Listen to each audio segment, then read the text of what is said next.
I look at some of your old photographs with this woman here with this short bob hairstyle, and from this hairstyle and this face and this profile you change into this.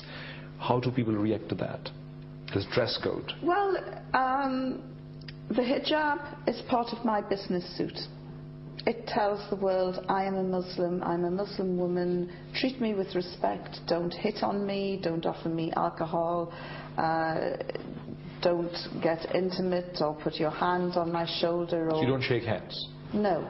Okay. No. So I broke the rule. Well, do you know, it's difficult. Sometimes I will just go like that and people accept it. But at the beginning of this year I was in Cairo and I met Sheikh Tantawi, and we had a meeting, and when we left to go he went to shake my hand. Sheikh? Yes, from Al-Azhar, the Sheikh. And I just said, no, sorry, I don't shake hands. And do you think it's part of Islam? Yes, it is. That women should not shake hands with them? Absolutely. You know, it's something that the Prophet, peace be upon him, would never dream of doing, and he is our greatest role model. And so I just pulled back and said, no, I don't shake hands. And he insisted on shaking my hand, and you could tell his entourage were very unhappy by this gesture. His gesture or your gesture? His gesture. And again I went like that, and then he said in Arabic to my host, who is she listening to? This is the problem with Muslims in Europe, they listen to extreme voices. And he said, now tell her to shake my hand, she is like my daughter. And I didn't want to get into a confrontation.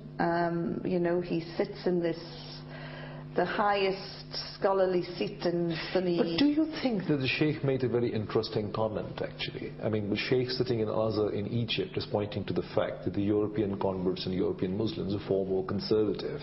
The people in Britain and in Europe are far more conservative Muslims than people that live in the Muslim countries. Yes, absolutely. I mean, I remember when I went to Pakistan to spend 2 or 3 weeks with some friends, because I said, you know, I feel as though I'm losing my spirituality and I really need to get back to England. No, to get back to roots. And they said, come out to Pakistan and we'll help you. And I had some time, and so I went out. And I decided that in Pakistan I'll start to wear the hijab, because it's a Muslim country and it will be easier for me to wear a hijab. You started to wear hijab, or you stopped wearing hijab? I started to wear. You started to wear hijab. So it is in Pakistan that you started wearing hijab? Yes. And but most Pakistani women don't wear hijab. Well, no, a sister came up to me and she said, why are you wearing hijab? The scarf? She said, the scarf. And I said, you know, it's an obligation in Islam. She said, look, you don't have to wear it, and this country is very hot. And I said, sister, it is a lot hotter in hell. And she looked, and by the afternoon So was she referring that you wear hijab because of England as a cold country? By the afternoon she was wearing her hijab, and I just thought, mashallah, you know, the hijab is an obligation. Some of us get to it much quicker than others. I don't think that women should be bullied and cajoled into wearing a hijab. This does not make me a better Muslim, but it is an obligation. And